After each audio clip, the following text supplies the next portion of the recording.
Hello my dear students, कैसे हैं आप सब।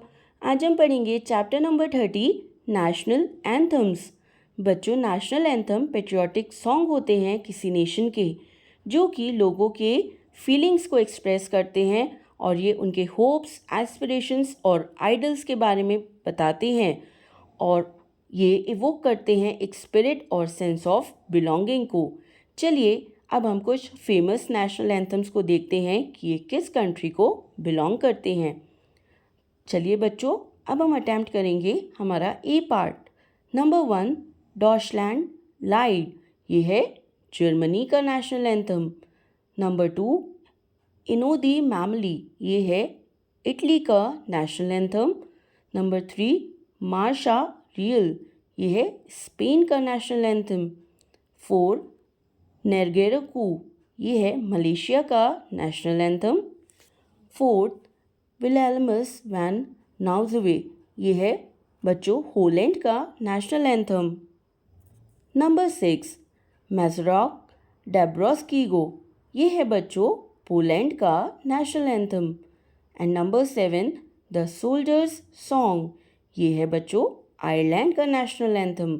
बच्चों, हमें हमेशा हमारे नेशनल एंथम को रिस्पेक्ट पे करनी चाहिए। चलिए बच्चों, अब पढ़ते हैं कि ये कौन सी कंट्रीज़ को नेशनल एंथम बिलोंग करते हैं in part B. Number 1, God save the Queen. बच्चों, ये एक नेशनल ट्यून है और इसे टर्म किया गया था as international anthem.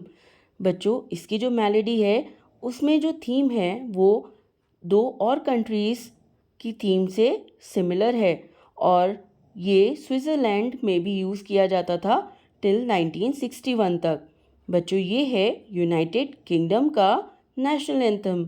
Number 2, the star spangled banner एक मूविंग एंथम है जो कि कंपोज किया था एक पैट्रियट ने आफ्टर आ नाइट सी बैटल जो हुआ था 1814 में, जब उसने देखा कि कंट्री के फ्लैग को इरेक्ट रखना और फ्लटरिंग करना ब्रीज में कैसे ज़रूरी होता है। बच्चों, ये है यूनाइटेड स्टेट्स का नेशनल एंथम। नंबर 4, किमी आवोवा, ये ओल्डेस्ट नेशनल एंथम है वर्ल्ड का और ये है जापान का नेशनल एंथम। नंबर 4, अमर सोनर बांग्ला, जो कि रविंद्रनाथ टैगोर ने लिखा था। ये नेशनल एंथम है बच्चों एक नेशन का जो पहले इंडिया का ही पार्ट हुआ करता था। तो बच्चों, ये नेशनल एंथम है बांग्लादेश का। बांग्लादेश अब एक सेपरेट कंट्री है। Number 5, the soul stirring La Marseillaise was also the battle song of a particular revolution. बच्चों, ये पहले एक बैटल सॉन्ग बना था एक पर्टिकुलर रेवोल्यूशन का और अब ये नेशनल एंथम है कौन सी कंट्री का। तो बच्चों, ये है फ्रांस का नेशनल एंथम। नंबर 6, बच्चों इस नेशनल एंथम को कंपोज किया था नोबेल लॉरिएट ने और इसकी ओपनिंग लाइंस का मतलब है दो art the ruler of the minds of all the people. तो बच्चों, ये लाइन है जन गण मन और ये नेशनल एंथम है हमारा इंडिया का जिसे कंपोज किया था रविंद्रनाथ टैगोर ने। चलिए अब पढ़ते हैं चैप्टर नंबर 31, द यूनिवर्स। बच्चों, यूनिवर्स एक ह्यूज वाइड ओपन स्पेस है और ये होल्ड करता है एवरीथिंग, चाहे इस छोटे से छोटा पार्टिकल हो या बड़े से बड़ी गैलेक्सी। बच्चों, कोई नहीं जानता कि यूनिवर्स एक्चुअल में कितना बड़ा है, ये कितना बिग है, लेकिन एस्ट्रोनॉमर्स इसे कॉन्टिन्यूसली ट्राई कर रहे हैं और इसे मेजर करने की कोशिश कर रहे हैं सिंस डेकेड्स।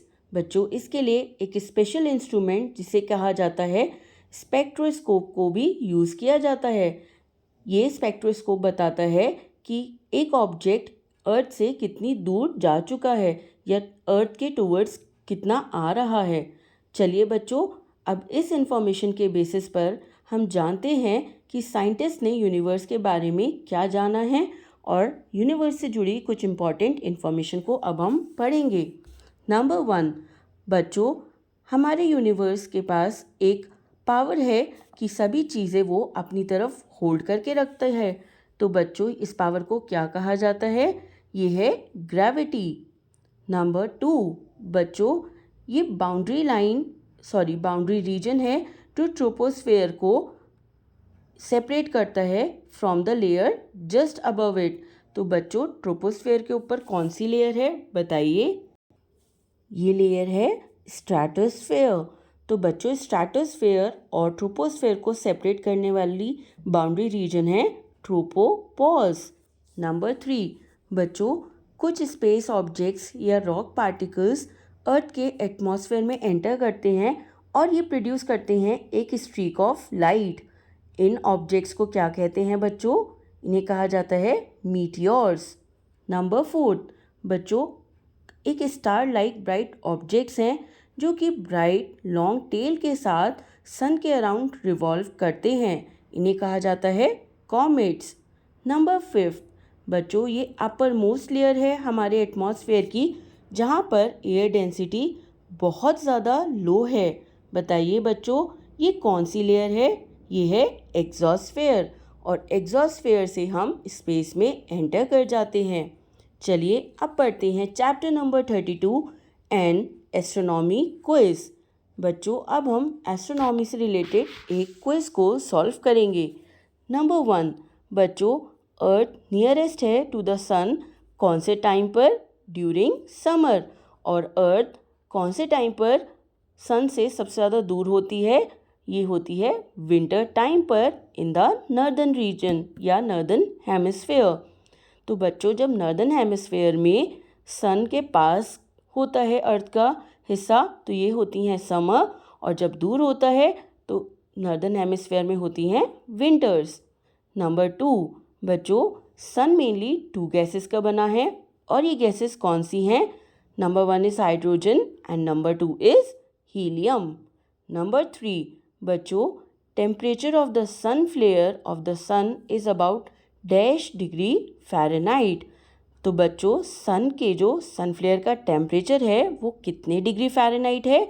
ये है 2,70,000 टू 3,60,000 डिग्री फ़ारेनहाइट।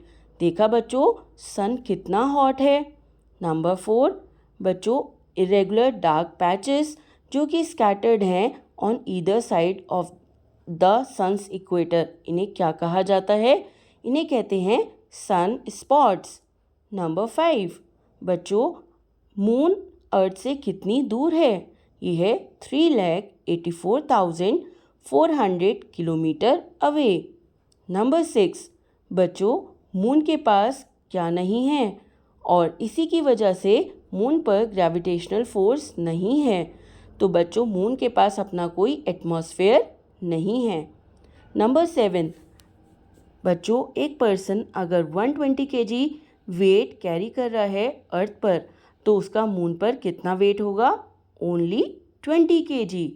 नंबर 8 बच्चों, जैसे ही कॉमेट मूव करता है सन से दूर, तो उसकी टेल कैसी होती है? Shorter and shorter. नंबर 9 ये one of the most outstanding astronomers हैं वर्ल्ड के, और बच्चों इन्होंने एक्सप्लेन किया है motion of the planets around the sun को। इनका नाम है जॉनेस कैपलर। नंबर 10 बच्चों, सन का पार्ट जो अपीयर होता है ग्लोइंग टू अस, हमें अर्थ से सन का जो पार्ट ग्लोइंग दिखता है उसे क्या कहते हैं? फोटोस्फेयर ऑफ द सन। चलिए बच्चों, अब करते हैं chapter number 33 first in space. Number 1 बच्चों, फर्स्ट अमेरिकन एस्ट्रोनॉट कौन है जिन्होंने 2 स्पेस फ्लाइट्स बनाई थी? इनका नाम है जॉर्डन कूपर। नंबर 2 बच्चों, कौन सी फर्स्ट कंट्री है जिसका मैन मून पर गया था? तो बच्चों, ये है USA। नंबर 3 बच्चों, first US space shuttle that exploded, जब वो अर्थ की तरफ रिटर्न हो रहा था और जिसमें सभी ऑन बोर्ड एस्ट्रोनॉट्स मारे गए, तो बच्चों ये कौन सा स्पेस शटल था? ये था कोलंबिया, और इसी में कल्पना चावला जो इंडिया की रिनाउंडेड एस्ट्रोनॉट थी, उनकी भी डेथ हो गई थी। नंबर 4 बच्चों, इंडिया की फर्स्ट आर्टिफिशियल सैटेलाइट का क्या नाम था? ये थी आर्यभट्टा। नंबर 5, बच्चों कौन से फर्स्ट मैन थे जिन्होंने स्पेस के अंदर एंटर किया था? ये हैं यूरी गैगरिन। नंबर 6, बच्चों कौन सी फर्स्ट कंट्री थी जिसने न्यूक्लियर पावर्ड स्पेसक्राफ्ट को जुपिटर एक्सप्लोर करने के लिए भेजा था? तो ये है बच्चों USA. Number 7, first unmanned spacecraft that landed on the moon and return to the earth safely. तो बच्चों कौन सा अनमैन्ड स्पेसक्राफ्ट था जो मून पर लैंड किया गया और दोबारा अर्थ पर सेफली वापस आ गया? ये है लूना 16। नंबर 8, बच्चों फर्स्ट पर्सन कौन थे जिन्होंने मून के सरफेस पर अपना पैर रखा था? इनका नाम है नील आर्मस्ट्रॉन्ग। नंबर 9, बच्चों फर्स्ट स्पेसशिप बताइए जिसने मून क्रस्ट से सैंपल लेकर आया था। ये है सर्वेयर 3। नंबर 10, बच्चों फर्स्ट स्पेसशिप जिसने 3 अमेरिकन एस्ट्रोनॉट्स को अपने साथ लेके गया और लैंड कराया था मून पर। ये है अपोलो 11। नंबर 11, बच्चों first space tourist of the world कौन है? ये हैं डेनिस टीटो। नंबर 12, बच्चों फर्स्ट कंट्री जिसने लॉन्च की थी अर्थ सैटेलाइट या जिसे हम आर्टिफिशियल बेबी मून भी कहते हैं। तो बच्चों ये कंट्री है यूएसएसआर। नंबर 13, बच्चों फर्स्ट वुमेन कॉस्मोनॉट कौन है वर्ल्ड की? इनका नाम है वेलेंटीना टेरेश्कोवा। नंबर 14, बच्चों फर्स्ट स्पेस व्हीकल जो कि मून पर भेजा गया उसका क्या नाम है? ये है Luna 10।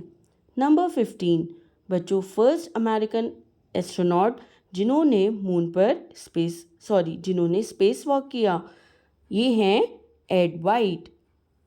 I hope you have enjoyed all these lessons. Thank you.